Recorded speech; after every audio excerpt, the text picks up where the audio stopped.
Olympic की तरह ही Commonwealth games भी एक मल्टी स्पोर्ट्स इंटरनेशनल कंपटीशन है। लेकिन इसकी शुरुआत कैसे हुई और जब ओलंपिक पहले से ही मौजूद थे तो इनकी ज़रूरत क्यों पड़ी? कहानी थोड़ी लंबी है और दिलचस्प है और उम्मीद करता हूँ कि चैनल को आपने सब्सक्राइब कर लिया होगा। नहीं किया है तो कर लें। मैं हूँ तुषार उप्रेती और ये है स्पोर्ट्स की बात।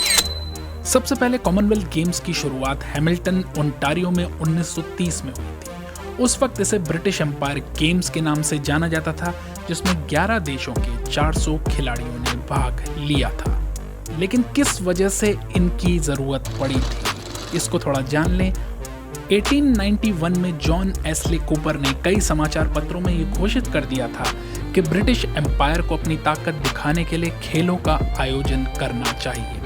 इससे हर 4 साल में एक बार पैन ब्रिटिश खेलों को आयोजित करने की बात का प्रसार हुआ। जॉन एशली कूपर किसी स्पोर्ट्स अभियान का हिस्सा नहीं थे, इसलिए इस आइडिया को वो जीवंत तो नहीं कर पाए, लेकिन उनकी मृत्यु के 6 महीने बाद ही हैमिल्टन में 1930 में ब्रिटिश एम्पायर गेम्स की शुरुआत हो गई। इसके बीच में बहुत सी दिलचस्प घटनाएं घटी।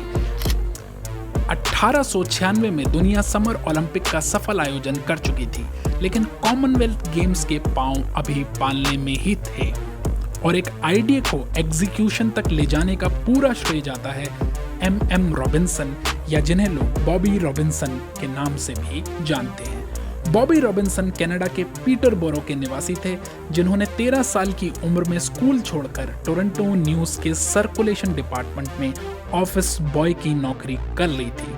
1910 आते आते इन्हें बतौर स्पोर्ट्स एडिटर हैमिल्टन स्पेक्टेटर में $15 प्रति सप्ताह की नौकरी पर रख लिया गया।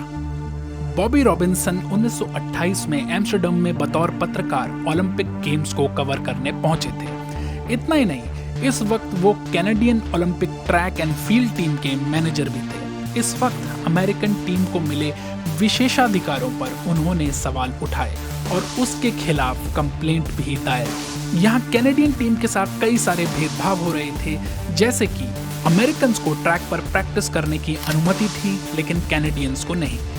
कनाडा के ग्रेट रनर पर्सी विलियम्स को 100 मीटर मेडल जीतने पर कैनेडियन फ्लैग की अनुमति नहीं मिली। और तीसरी सबसे अहम बात, वुमेन 100 मीटर की रेस में कैनेडियन धावक ने जीत हासिल की, लेकिन जजेस का फैसला अमेरिकन धावक के पक्ष में आया। इस बीच आग में घी डालने का काम किया 1928-29 में अमेरिका में, जहां एक तौर पर ग्रेट डिप्रेशन की शुरुआत हुई, तो सबसे पहले उन्होंने कैनेडियन माल पर ज्यादा टैक्स लगाने शुरू कर दिए। रॉबिन्सन ने आखिरकार इनफ इज इनफ कह ही दिया। इसके लिए उन्होंने 1891 के एशली कूपर के उसी प्लान को एग्जीक्यूट करने की ठानी, जहां कभी न कभी ब्रिटिश एम्पायर के अधीन रहे देशों को इसमें शामिल किया जाना था। सबसे पहले इसके लिए $1,60,000 की लागत पर civic stadium and municipal pool बनाए गए। इसके बाद बॉबी रॉबिन्सन विदेशी यात्रा पर निकले ताकि फंड्स जुटा सके, लेकिन जब इंग्लैंड में वे लॉर्ड डर्बी से मिले तो उन्होंने कहा कि गेम्स प्रैक्टिकल नहीं है, क्योंकि आर्थिक मंदी की वजह से पैसा ही नहीं है। आनन फानन में कई देशों को भाग लेने का न्योता भेजा गया। ऑस्ट्रेलिया और न्यूजीलैंड को तो $5,000 का लालच भी दिया गया ताकि वे इन खेलों में शिरकत करें। लगभग 20,000 लोगों ने इसकी ओपनिंग सेरेमनी अटेंड की और कई लाख लोगों ने इसके दूसरे खेलों को देखा। पोडियम पर खिलाड़ियों को मेडल पहनाना और एथलीट्स विलेज का कॉन्सेप्ट भी रॉबिन्सन लेकर आए थे, जो बाद में ओलंपिक में भी कॉपी हुआ। भारत 1934 में कॉमनवेल्थ गेम्स में शामिल हुआ। तो देखा आपने कैसे एक पत्रकार बना कॉमनवेल्थ गेम्स का कर्ता धर्ता।